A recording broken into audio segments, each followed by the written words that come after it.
Magandang araw. Ako po si Mark Lester Liraga.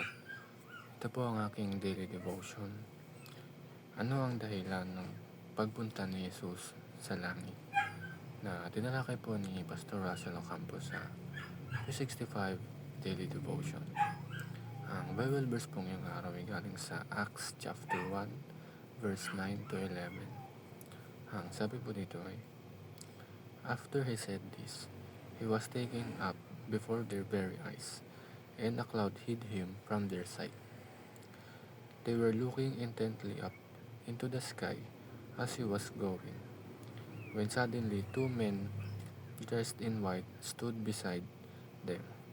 Men of Galilee, they said, why do you stand here looking into the sky? This same Jesus who has been taken from you into heaven will come back in the same way you have seen him go into heaven.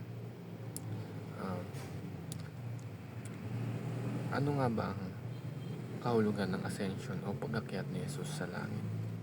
Ang ascension is ang pag-akyat ni Jesus mula dito sa lupa patungong langit, at sa 40 days matapos ang kanyang muling pagkabuhay. Ito ang tanda ng kanyang pagkakaluklok sa langit bilang maging hari ng mga hari at ulo ng simbahan. Ang first teaching is, the ascension is the enthronement of Christ in heaven as King of Kings.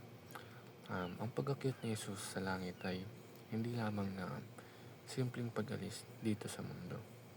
Ito ang kanyang pag-upo sa trono bilang tagapamahala ng lahat. At siya na ang may ganap na kontrol sa buong sanlibutan at siya ang naghahari sa ating buhay.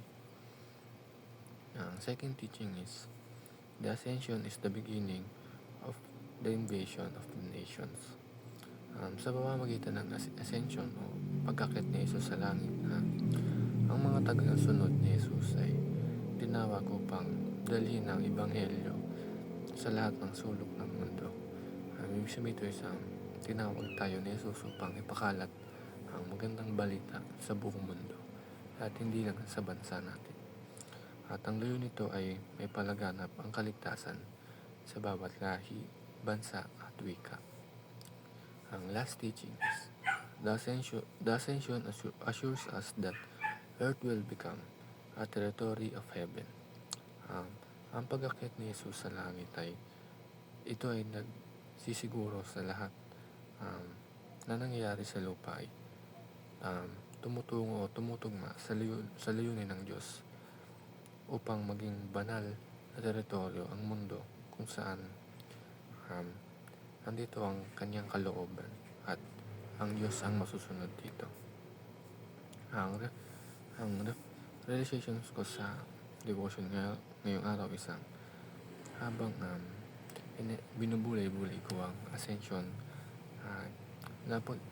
tinanong ko ang aking sarili at nakikita ba sa buhay natin ang pamamahala ni Kristo?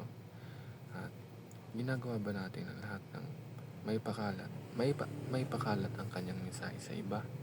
At handa ba tayong salubungin siya sa kanyang muling pagbabalik? Yun lamang.